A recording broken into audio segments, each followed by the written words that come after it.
When I first reverted, I didn't tell my dad at first because my dad is an extremely Islamophobic person, and I had one of the major struggles for me was that I was new, so I wanted to please Allah, but I also loved my dad, and I also wanted to please my dad. So what I used to do was I would, at my house where I lived, I would wear hijab, I would wear baya at university.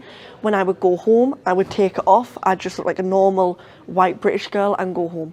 One of the really hard things with that was I had almost like a split identity. And also when I was at home, you had those kind of temptations of, you know, there's alcohol there, maybe the food there isn't halal, and you're thinking, oh, I'm hungry, they're having that, I want to eat that, you know. So that was quite hard. And the more I got familiar with Islam and the more I started to love it, the more I started to not go home, avoid going home, because I hated taking off my hijab, and I hated also lying to my dad, and it was so hard that I just stopped going home, and I used to cry all the time, and it was very hard because it was this fact of I'm lying to my dad and I'm displeasing him because I'm doing something that he hates. Yes. But I love it and it makes me a better person, you know. And so it was really hard. And one day it was Ramadan, and I bumped into my dad. You know, I was out in where I used to live at home, so I didn't have my hijab on. And my dad said that, you know, I want you to come over, I haven't seen you in ages. And then I started thinking, I reflected, I thought if I go home, I'll be tempted to eat. If I go home, I won't pray. I won't be able to do, you know, my night prayers. And so that night I decided to tell my dad.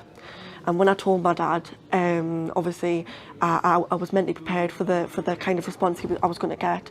And yeah, I went to the retreat. I went to the IERA retreat 2 years ago, and through that, when I first went there, I hadn't came out to my dad that I was Muslim. I wasn't but now on this retreat now, I have came out. I shouldn't really say it came out, should I? But I have sort of revealed and told my parents that I'm Muslim, and you know that was one of the biggest struggles when I first told my dad. It was a lot of hate, it was a lot of misconceptions, a lot of almost racism, Islamophobia, and you do think at that time, you know, I'm never going to get a relationship. I'm never going to repair this relationship. My dad's going to hate me. And you know, in Islam, you're supposed to love your parents and have those relationships with your parents. But how can you have those relationships when your parents hate your religion and stuff? But alhamdulillah, over the years, my dad has definitely not learned to accept it.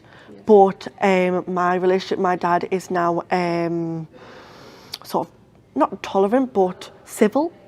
So I did have to distance myself a little bit because of the person he was. But, you know, we do have sort of conversations rarely where he is still proud of me. But unfortunately, he's not proud of my religion.